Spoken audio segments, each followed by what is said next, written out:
Bonjour à tous, je suis Sandrine Bamba et vous suivez Emploi et Carrière. Emploi et Carrière, c'est votre magazine qui vous donne toutes les informations pour un meilleur emploi et pour une carrière professionnelle plus fructueuse. Pour ce numéro, nous parlerons de comment choisir une filière professionnelle. Nous aborderons également le budget personnel dans l'entrepreneuriat jeune. Ne quittez pas, nous revenons après ceci.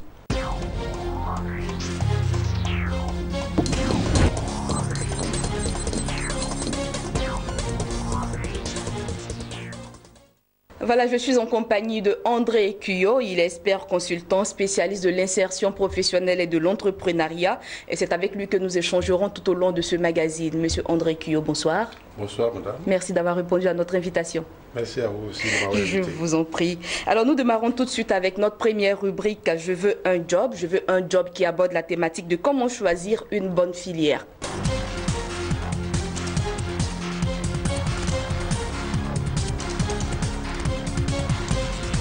Nous savons qu'avoir un bon job commence par choisir une bonne formation. Pour cela, il faut toujours bien choisir sa filière de formation. Comment choisir justement une bonne filière de formation? La question est sur toutes les lèvres des jeunes en quête de formation. Alors, André Cuyo, comment choisit-on une bonne filière?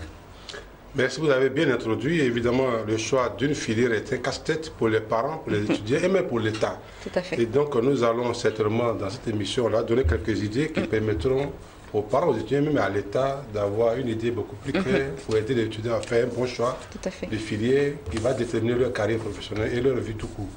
Ok. Et donc, si vous me permettez, le premier choix que nous avons pu identifier, c'est l'étudiant doit déjà avoir une motivation, même depuis sa tendre enfance. On a des enfants qui disent, moi je vais devenir médecin, je vais devenir pharmacien, je vais devenir journaliste, je vais devenir enseignant comme papa, je ne sais pas. Ou bien je vais devenir journaliste comme Madame Bamba Sandrine. Et donc, lorsqu'il grandit, il doit refaire une autre étude pour voir est-ce que je voulais devenir journaliste, est-ce qu'il y a des compétences intellectuelles pour aider les journalistes. Est-ce que je voulais être médecin, mais je comprends les maths? Est-ce que je comprends les SVT? Est-ce que je comprends les physiques? Est-ce que je comprends les matières qui sont associées? Et donc, l'étudiant doit faire son examen intérieur, mais de façon franche et sincère. Donc l'étudiant doit essayer de se jauger, de se peser par rapport à ses objectifs de départ. Et voir s'il en a les compétences, le poids intellectuel évidemment pour exercer ce métier-là. Aussi voir si le métier n'a pas évolué avec le temps, parce qu'il y a beaucoup de métiers qui évoluent avec le temps. Absolument, il y a des métiers, il y a des métiers qui vont disparaître, qui disparaissent, ou bien qui s'améliorent. Donc c'est à lui de faire ce type de recherche pour voir est-ce que le métier que je vais choisir, est-ce que ce métier-là ne va pas avoir de disparition, est-ce que c'est un métier qui est évolutif, comment je vais rebondir, parce que le choix d'une filière détermine le choix d'une carrière professionnelle, donc le choix de sa vie tout court. Voilà. Et peut-être si vous me permettez, on peut continuer en disant que si on a étudié tout ça, mais il faut que l'étudiant sache quel est son projet professionnel.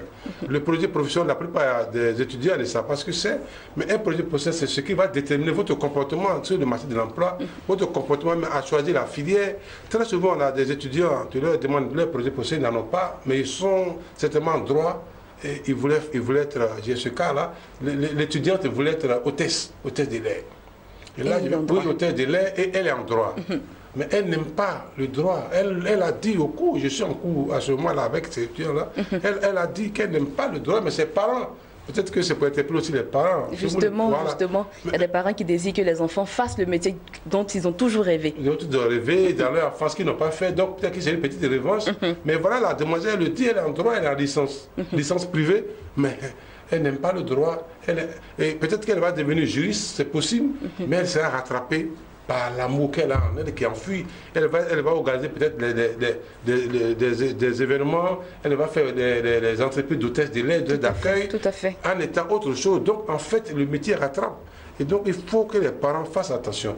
Au lieu que les parents obligent leurs enfants à choisir, c'est mieux d'avoir une discussion Ouverte avec les enfants. Ouverte avec les enfants pour voir leur réelle motivation.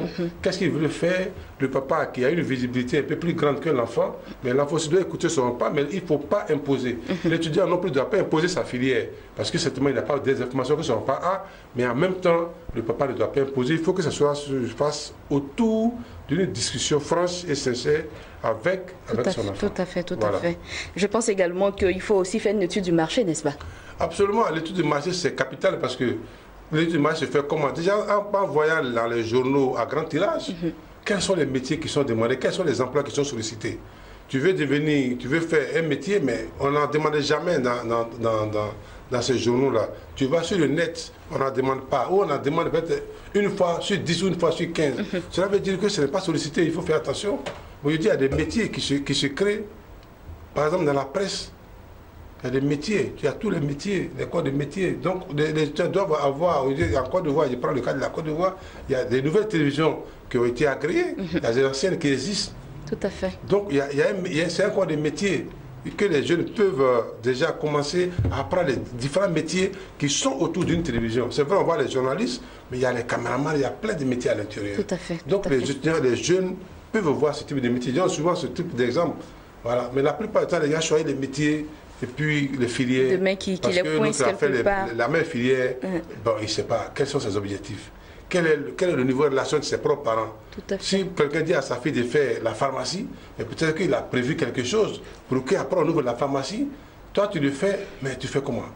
Il faudra aussi qu'elle soit bonne en mathématiques et physique et autres. Voilà, je pense également que l'État doit faire beaucoup attention aux différentes orientations de nos enfants après le bac, n'est-ce pas? Absolument, mais lorsque vous voyez dans nos grandes écoles universités privées, mais il y a des choses qui se passent. Tout à fait. Alors, l'étudiant, par exemple, l'État oriente en tenant compte des filières. C'est bien. L'étudiant qui a fait un bac C ou bien bac D, on l'envoie en général dans les matières informatiques et développement d'applications. Et les autres qui ont fait les bacs A, on les envoie directement en marketing, en management. C'est bien, mais dans la pratique, est-ce qu'on s'est rassuré que l'étudiant, lui-même, il a envie de faire la comptabilité? Tout à fait. Là, parce qu'il y a un bac D qu'il avait envie de faire la comptabilité. Mais oui, c'était un cas, il y a des étudiants qu'on a envoyés dans une université à l'intérieur du pays, en droit, et puis l'étudiant a eu un bac C. Mais il n'est jamais allé à l'école. Et lorsqu'il a parlé à un autre, il dit, mais non, lui là, il y a un même qui a eu un bac C, a eu une mention, et on l'a affecté à l'université, à la faculté de droit, dans une université de l'intérieur du pays. Mais l'étudiant, il ne peut pas aller, il n'aime pas. Et comme il n'aime pas, il ne va pas à l'école. Mais en fait, l'État, et là encore c'est bon, mais l'État aurait souvent des gens dans les écoles privées. Or, l'État paye la scolarité, l'État se comprend qu'il parle de parents, un père de famille. Donc l'État paye la scolarité de ces étudiants-là. Mais si tu as un étudiant qui n'aime pas la matière, l'État paye peut-être 1 million, 2 millions pour rien. Parce que l'étudiant, il ne va pas. Il ne va pas. Donc il faut discuter nous, à l'école, avant, il y avait des orientations qui venaient nous donner les conseils déjà pas de la troisième. Peut-être qu'il faudra le faire, peut-être qu'il faudra que les émissions, puisqu'on ne peut plus le faire, il y a beaucoup d'écoles, peut-être que ça pose des problèmes de moyens, il n'en sait rien, mais il faut qu'on informe l'étudiant sérieusement. Il ne faut pas que les gens tirent dans tous les sens et on a l'impression qu'on se débat des étudiants. Aujourd'hui, on a un couturier ici qui a fait sciences économiques, il est devenu couturier. Mais pourquoi il n'a pas commencé à faire la couture au départ? Mais parce qu'on l'a orienté quelque part, il y est allé, mais après, voilà. Alors André Kio, qu'est-ce qu'on peut retenir de toutes ces informations que vous venez de mettre à la disposition de nos téléspectateurs? Oui, mais que les parents aient une discussion franche avec leurs enfants avant de les orienter, que les parents écoutent leurs enfants, mais que les enfants aussi écoutent leurs parents parce que les parents ont une visibilité beaucoup plus grande. Tout à fait. Voilà. Et même on dit un parent qui est assis, il voit plus loin qu'un enfant qui est debout. Donc, le papa il voit plus loin. Il faut que les enfants ne disent pas que le papa il ne m'aime pas, mais il fait ceci. Il faut que les gens discutent. Et que nous écoutons nos enfants, mais les enfants aussi doivent écouter les parents. Et l'État doit faire attention parce que dans les grandes écoles, il est légion que les étudiants sont dans les filières qui n'apprécient pas. Et très souvent, l'État paye des millions, quelquefois des milliards, et les étudiants, ça ne leur sert à rien, ils vont faire autre chose. Donc il faut faire attention. Voilà, c'est ce qu'il faut peut-être retenir dans un premier temps. Voilà. Il faut donc se renseigner sérieusement avant de choisir une filière qui va déterminer la carrière professionnelle et la vie tout court. Alors, chers téléspectateurs, j'espère que vous avez bien pris note de tous ces conseils. Place est faite à présent à notre deuxième rubrique qui est la rubrique Espace Espoir.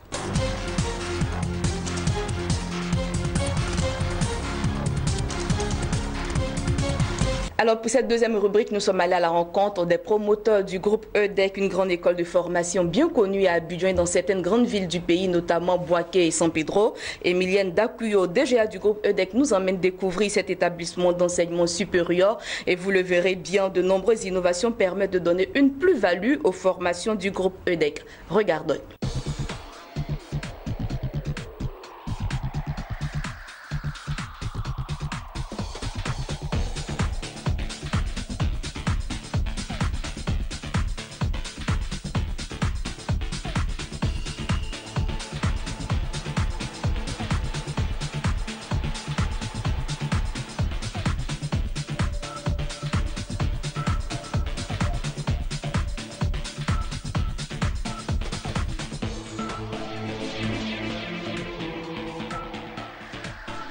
Le groupe EDEC existe il y a 12 ans de cela et il est gouverné sous la propole du fondateur, M. Dakuyo Paul. Le groupe EDEC est représenté dans 3 villes, notamment Abidjan, Boaké et San Pedro. Voilà.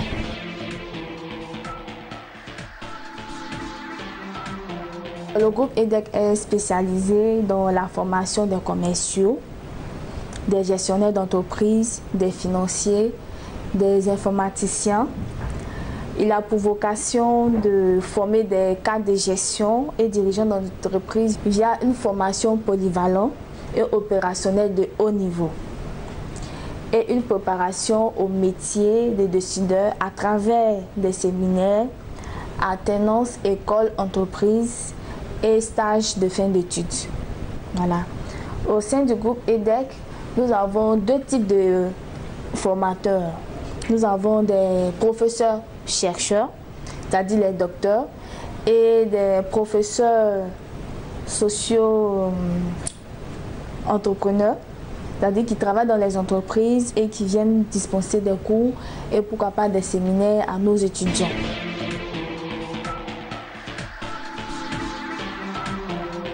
J'ai été recommandée par une amie.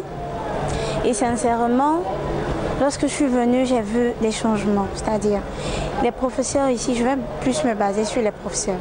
Les professeurs ici sont un peu comme des pères.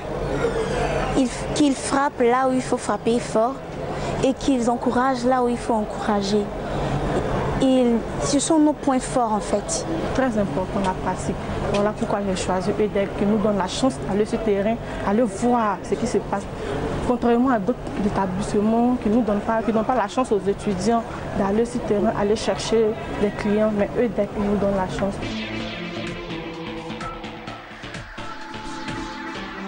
Après plusieurs demandes, le groupe EDEC, après réflexion, a décidé de pouvoir créer une entreprise virtuelle, voilà, qui aura les mêmes corps que l'entreprise physique. C'est de donner des cours à distance, faire des TD, exercices, mais lors de la validation des modules, c'est de venir sur place au groupe EDEC pour pouvoir valider. Et l'université virtuelle est ouverte à tous, surtout à ceux qui sont à l'étranger, qui aimeraient avoir des diplômes d'EDEC pour pouvoir continuer dans les différentes formations. Voilà. Ainsi aussi que les travailleurs qui n'ont vraiment pas le temps. Nous ici, nous faisons les 6 LMD, les cours commencent à 18h, ça finit à 20h. Généralement, les travailleurs n'ont vraiment pas le temps.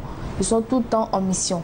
Alors, c'est pour ça qu'on a créé l'université virtuelle qui va permettre à aider ces travailleurs à pouvoir obtenir des diplômes, même titre que les étudiants qui sont ici. Voilà. Et je peux rassurer que nos diplômes sont reconnus, voilà, par l'État. On peut vraiment passer les concours avec tous nos diplômes. Le groupe EDEC a un cabinet de placement, le groupe Nemba Consulting. Il a pour mission de trouver des stages pour des étudiants qui ont le BTS, qui leur permettront de pouvoir soutenir afin de pouvoir continuer les cycles. Aussi pour les étudiants en fin de cycle Master 2, voilà, pour qu'ils puissent aussi soutenir leur mémoire. Et aussi nous avons aussi la chance que certaines entreprises nous appellent directement pour coopter nos étudiants. parce qu'ils estiment que nos formations sont vraiment qualifiantes. Et aussi, c'est une grâce puisque cette année, nous avons eu 75% de réussite au BTS. Et ça, vraiment, c'est à féliciter et à encourager.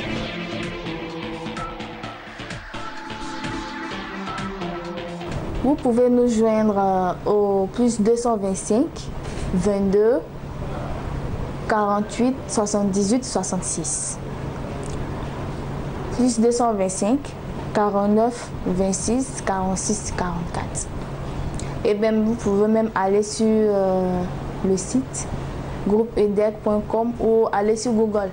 Tout simplement, tapez le groupe EDEC Abidjan, vous verrez immédiatement le site de l'école avec toutes les informations que vous souhaitez avoir. Ainsi aussi les informations concernant les cours en ligne.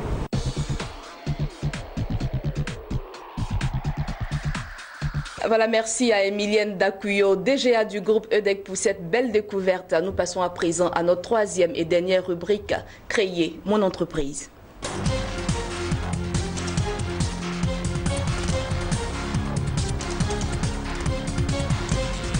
Alors, nous sommes à la toute dernière rubrique de ce magazine qui est Créer mon entreprise. Et vous allez le voir, il y a beaucoup de jeunes qui pensent que créer son entreprise, on a besoin forcément de beaucoup de moyens. Nous allons vous démontrer qu'on peut commencer sur fonds propres. Et c'est avec André Q encore que nous allons vous le démontrer. Les jeunes entrepreneurs ont toujours pensé qu'il faut attendre tout de l'État. Est-ce qu'il faut vraiment tout attendre de l'État? C'est la question qui est posée à notre consultant.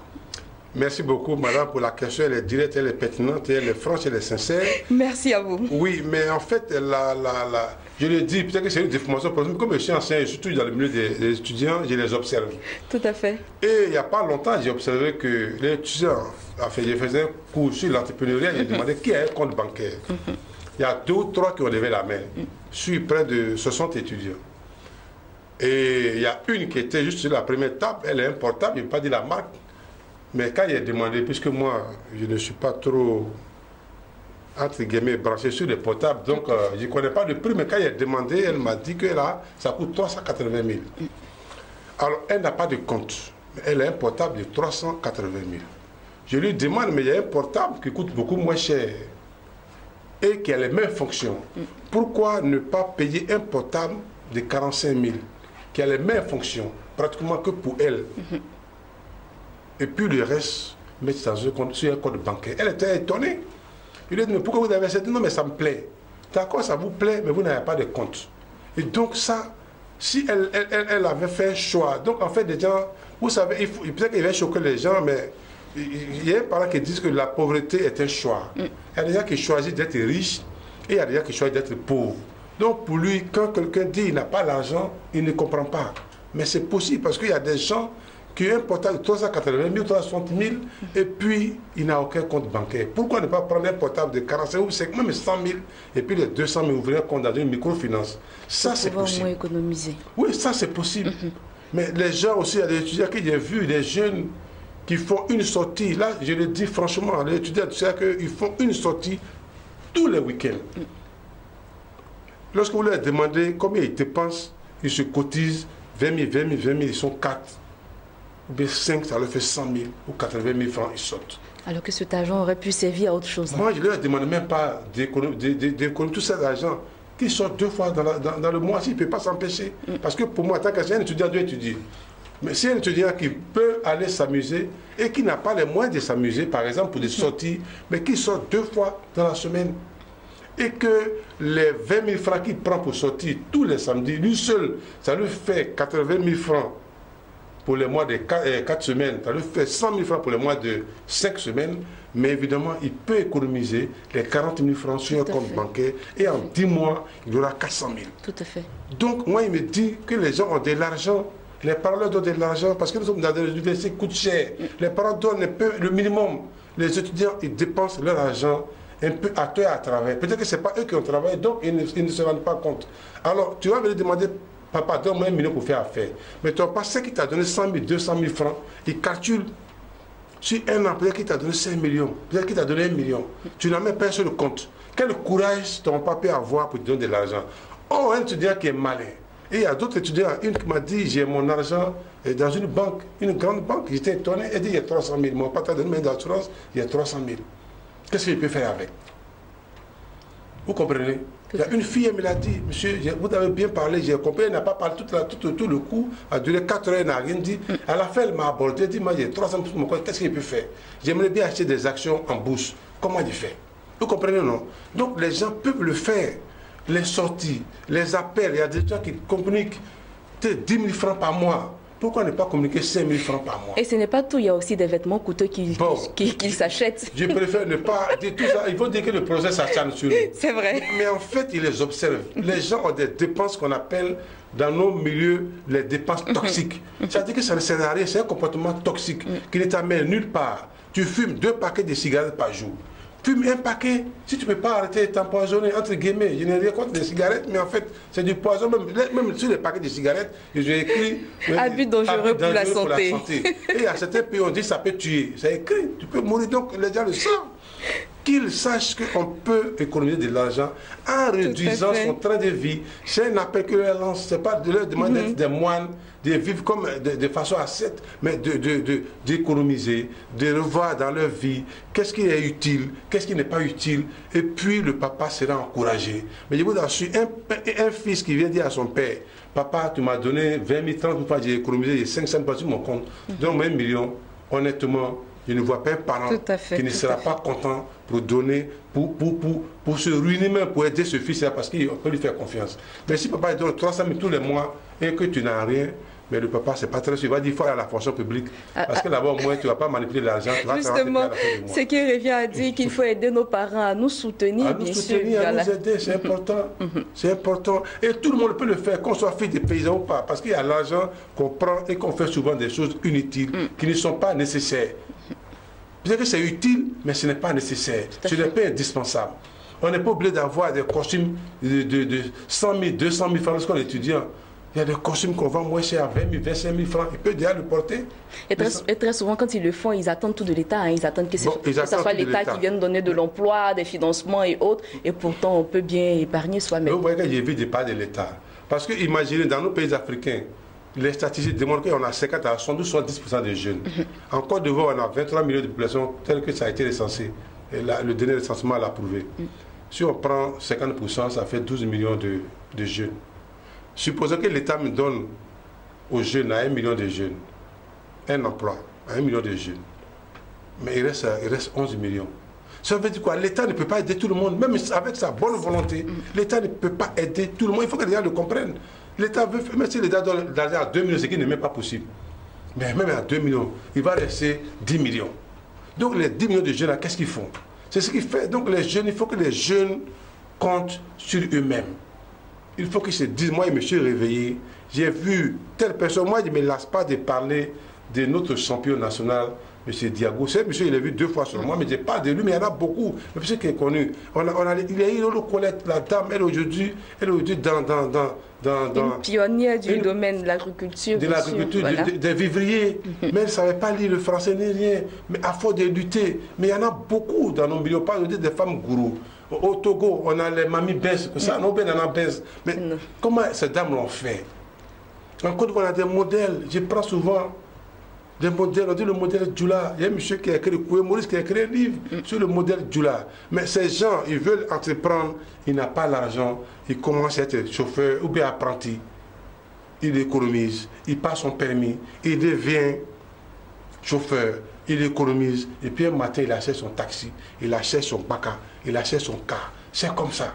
Mais les jeunes, ils veulent bondir, devenir milliardaires.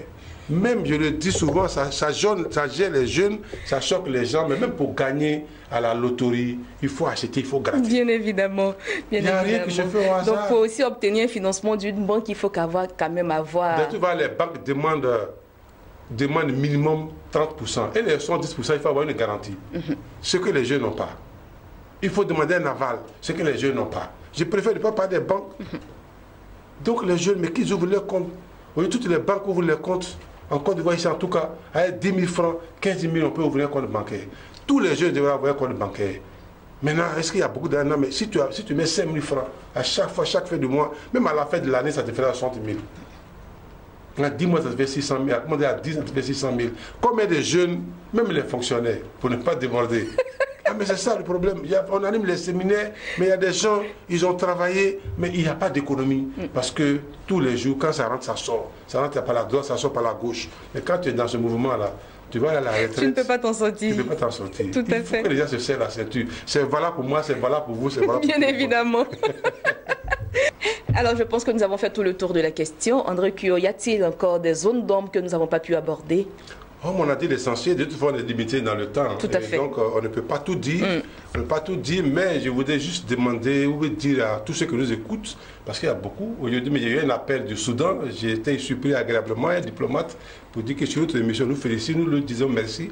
On nous appelle du Burkina, du Mali, du Congo, du Cameroun, partout, on leur dit merci. Ce que je voudrais dire pour conclure cette émission, c'est que si nous voulons que l'Afrique aille à l'émergence, c'est ce mot sur toutes les lèvres dans tous les pays africains et de tous nos hommes politiques. C'est bien, mais il nous faut des cadres compétents, une jeunesse de qualité. Si nous voulons aller à l'émergence, il faut une jeunesse qui entreprenne. Il faut une jeunesse qui se prend en charge. Or, il est démontré qu'on ne peut pas aller, on ne peut pas se développer avec la fonction publique. C'est plutôt l'entrepreneuriat qui développe. Tous les pays qui sont développés, c'est les pays industrialisés. C'est les pays qui sont industrialisés, c'est les pays qui ont basé leur économie sur le tissu économique. Et ça a été démontré. Et donc, cette formation, la qualité de cette jeunesse-là passe, n'est-ce pas, par la qualité de sa formation. Que la formation soit continue ou initiale, qu'elle soit qualifiante ou professionnelle, qu'elle soit diplômante ou, je ne sais pas, il faut que les jeunes se prennent en charge, parce qu'on ne peut pas se développer à une jeunesse aux abois. Et donc, le choix des filières pour que les jeunes ne soient pas aux abois, c'est extrêmement important. Le choix des écoles, on en avait parlé, c'est extrêmement important. On ne peut pas mettre les écoles, les étudiants de nos enfants dans n'importe quelle école.